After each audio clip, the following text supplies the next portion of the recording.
Hey everyone, Nigel and Luke here, and welcome to another edition of Crimes of the Week International.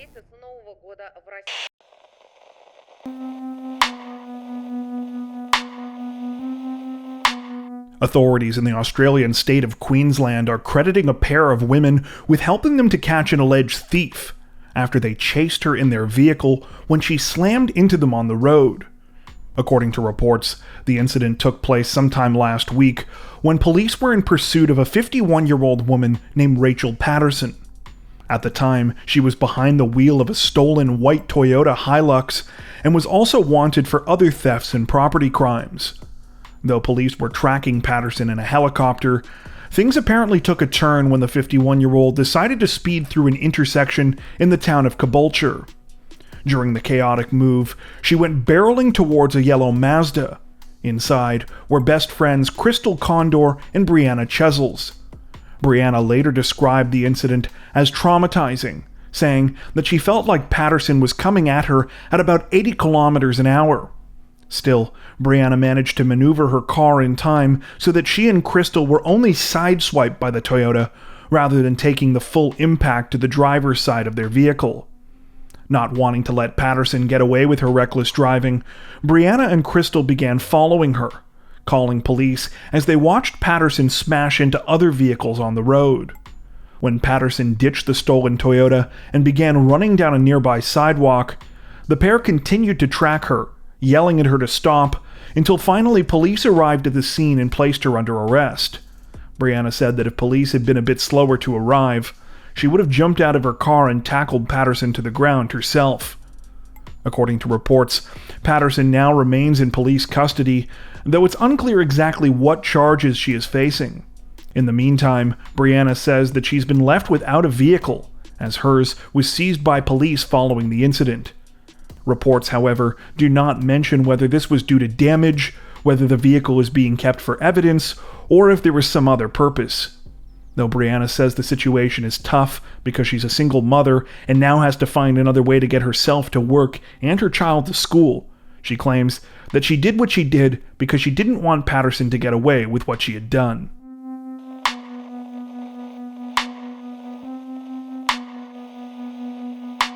Authorities in the Spanish city of Madrid say that they are investigating a bizarre vehicle theft case this week after a 36-year-old man allegedly crashed a stolen car into a busy metro station and shopping center.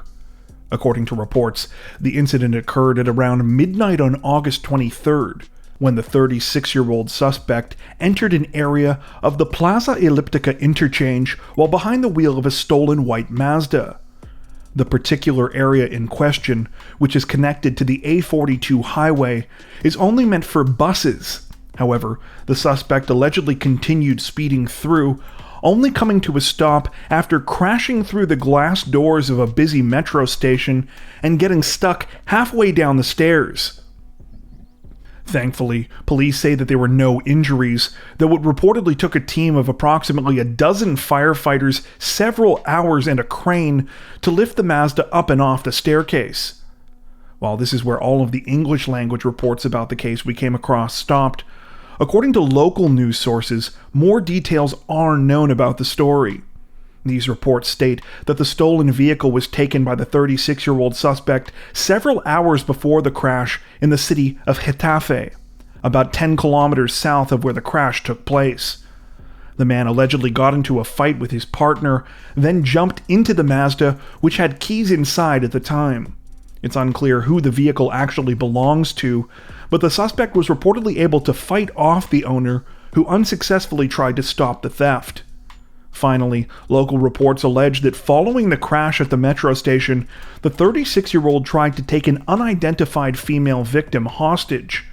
It appears that this situation came to an end when police arrived, though, as the suspect was taken into custody without injuries. While the man has not been identified by name, it's said that he is of Cuban nationality and that he has a previous criminal record. Police say that the man tested positive for cocaine following his arrest.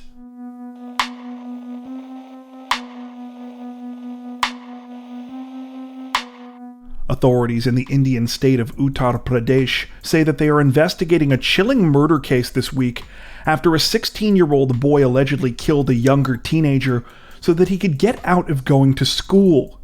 According to reports, the situation began recently when the 16-year-old suspect, whose name has not been released, befriended a 13-year-old boy named Niraj, who lived near him in the city of Ghaziabad.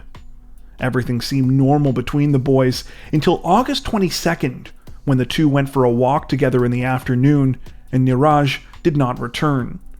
Police now say that during this time, the 16-year-old strangled Niraj and cut his throat with a beer bottle. Following his arrest, the 16-year-old suspect reportedly revealed the disturbing motive behind the crime. He wasn't doing well in school and hated studying, so he figured if he committed a murder, he would be free from these responsibilities behind bars. At the time of this recording, little else has been released about the case.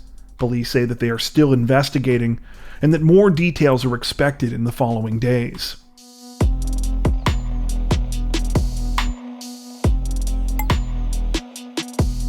Authorities in the Taiwanese city of Tainan say that they are searching for a 25-year-old suspect this week after he allegedly stabbed two police officers to death during a traffic stop.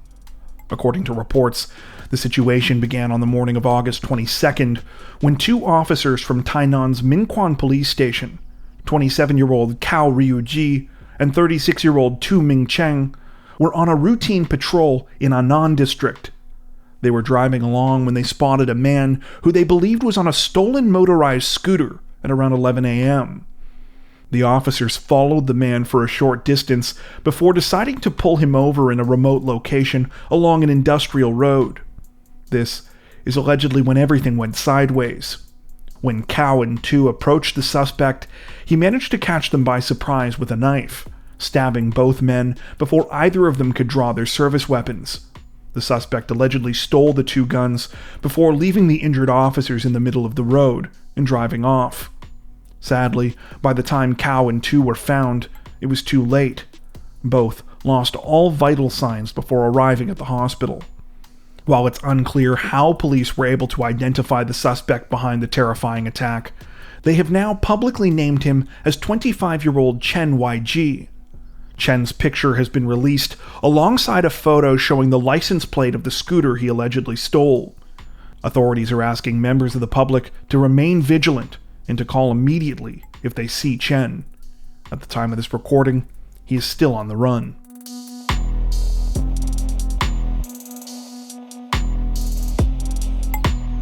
People across England are reportedly saddened and outraged this week after a senseless shooting targeting a convicted criminal ended up taking the life of a 9-year-old girl instead. According to reports, the incident unfolded on the night of August 22nd in the Dovecot area of the city of Liverpool. It began when 46-year-old Cheryl Corbell opened her front door on Kingsheath Avenue after hearing the sounds of a commotion outside. Before Cheryl could react, a man barreled into the house. He was reportedly being pursued by a second man who was armed with a gun. Cheryl desperately tried to close the door on the gunman, but as she did, he indiscriminately began to fire towards the man who had just run into the house. Cheryl was hit in the wrist, but her 9-year-old daughter, Olivia Pratt Corbell, who had been standing behind her at the time, took the brunt of the gunfire. As the young girl lay dying, the gunman fled the scene, while the man who had run into the house got into a dark-colored Audi, allegedly being driven by a friend, and was taken to a nearby hospital. He had reportedly been hit by a bullet somewhere in the upper body. By the time help arrived for Olivia, it was too late. Tragically, she had succumbed to her injuries. Authorities have now identified the intended target of the shooting as 35-year-old Joseph Nee, a convicted burglar and drug dealer who was out of prison on parole at the time of the incident. Police say that once Nee recovers, he will be returned to prison for breaching the terms of his release. Authorities also say that they have spoken to the driver of the Audi that took Nee to the hospital, but have not identified that person by name.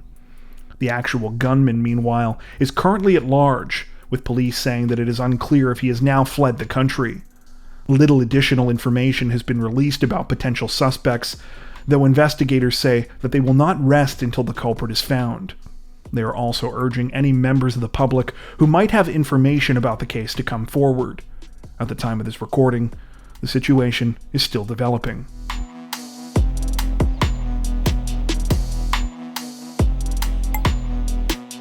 This week, authorities in the Chinese autonomous region of Guangxi announced the capture of a wanted assault suspect, who they say spent the last 2 years living in the wilderness to evade arrest. According to reports, the situation began a couple years back when the suspect, identified only by the last name Wu, attacked another man identified by the name Wei during the middle of an altercation. It's not clear what the fight was about, but authorities allege that Wu fled the scene immediately after, and Wei was sent to the hospital with serious injuries. Unfortunately for Wu, police figured out who he was. Not only was he now wanted on assault charges, but he was on the hook for Wei's medical bills, which were reportedly quite large. Wu took one look at the amount he owed, and apparently decided his best course of action was to run. Authorities now say that for the next 2 years, Wu lived in an abandoned house somewhere in the mountains outside of the city of Liaozhou. He apparently took very little with him and survived mostly by picking wild fruits and vegetables. He was reportedly so paranoid about being caught that he never tried to clean up any of the area around the abandoned house, even to make it easier for him to move around. While it's not exactly clear how Wu was finally caught, police say that he was arrested sometime recently. From the sounds of it, though, Wu was actually a bit relieved for the whole thing to come to an end, and doesn't exactly look back fondly on his time on the run. He had a little trouble speaking at first since it had been so long since he had actually talked with another person, but reportedly lamented to police, saying, quote, "It may be better to be a prisoner." The thing he apparently missed the most, though, was his cell phone.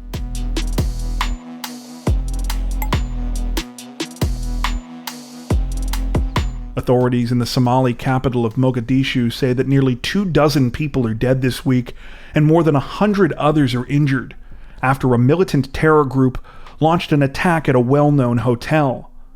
According to reports, the incident started sometime on the evening of August 19th at the Hyatt Hotel, located near the central part of the city. It began when 2 car bombs were set off outside of the building, targeting its front barrier and gate. With the entrance cleared, the hotel was rushed by armed militants who began to barricade themselves inside and take hostages. They then announced that they were members of the infamous Islamic terror group known as Al-Shabaab. The terrifying situation led to a standoff between government security forces and the militants, who exchanged fire for roughly 30 hours until the siege finally came to an end. While reports state that the security forces were able to take the ground and top floors of the hotel early on, their progress was slowed in the middle of the building, where gunmen had bombed out staircases and were using human shields. While the scene has now been secured by government forces, the situation on the ground appears to still be hectic, with the total number of dead and injured still being confirmed. Tragically, at least 21 people were killed in the attack, while a further 117 were injured. Of this group, at least 15 people are said to be in critical condition. For those unfamiliar, Al-Shabaab has been fighting an insurgency against the Somali government for roughly the past 15 years. While the group reportedly controls much of the southern and central parts of the country, this week's attack is especially important because it hit the government where they are supposed to be the strongest, in the capital. Not only that, but the Hyatt Hotel itself was said to be a popular meeting place for government employees prior to this week's incident. While it's difficult to draw concrete conclusions about the case at this time, several sources we came across speculated that the attack might have been planned as a message to the country's new president, Hassan Sheikh Mohammed. Mohammed was elected this past May, after which he promised that ending the insurgency would be his top priority. This week's attack is reportedly the first to happen in Mogadishu since Mohammed was elected. At the time of this recording, the situation is still developing.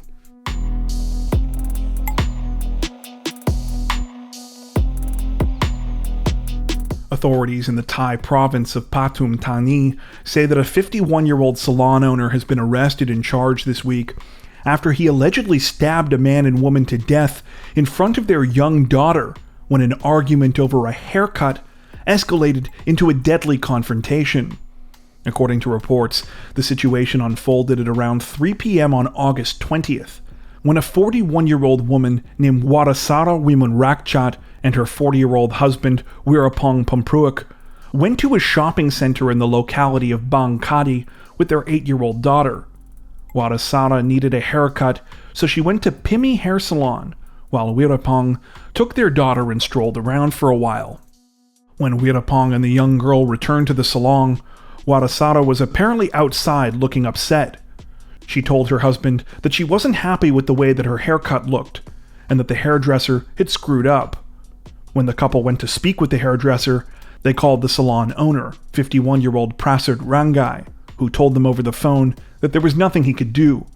Prasert then hopped on his motorbike and headed over to the salon to check on the issue in person. Upon arriving, Prasert reportedly found Warasara and Wirapong standing outside his shop. When the 51-year-old explained that he couldn't fix the haircut and also refused to give a refund, Wirapong became angry and threatened to sue him. He also apparently said that he would complain to the shopping center's management about the business. That's when Prasert allegedly asked Wirapong if he wanted to die. What happened next isn't exactly clear, but what we do know is that a fight broke out between the two men. When it did, Prasert allegedly grabbed a kitchen knife out of his pocket that he had brought with him and fatally stabbed both Wirapong and Warasara. The whole chilling scene reportedly played out right in front of the couple's 8-year-old daughter, and when it was over, Prasert fled on his motorbike. He ultimately turned himself into police several hours later after news of the killings was reported. While authorities have now charged Prasert with 2 counts of premeditated murder, he has reportedly been released on a bail of 500,000 baht, or roughly $14,000 US. As a condition of his release, he must wear an ankle monitor at all times. Apparently, the story has generated extra attention in Thailand because both Warasara and Wirapong were actors in a well-known TV series. At the time of this recording, the situation is still developing. Before we wrap up, we'd like to take a minute to thank our amazing supporters over on Patreon. As many of you are aware, our situation on YouTube always seems to be a bit uncertain, but our patrons help to ensure that we can continue to make content like this long term without having to worry as much about what surprises might be thrown our way. Plus, patrons also get access to 4 additional stories per week for each of our Crimes of the Week and Crimes of the Week International videos. If you'd like to help support the channel directly, head over to patreon.com/crimezone to join. You can also find that link in the description below. As always, thank you so much for watching, and take care.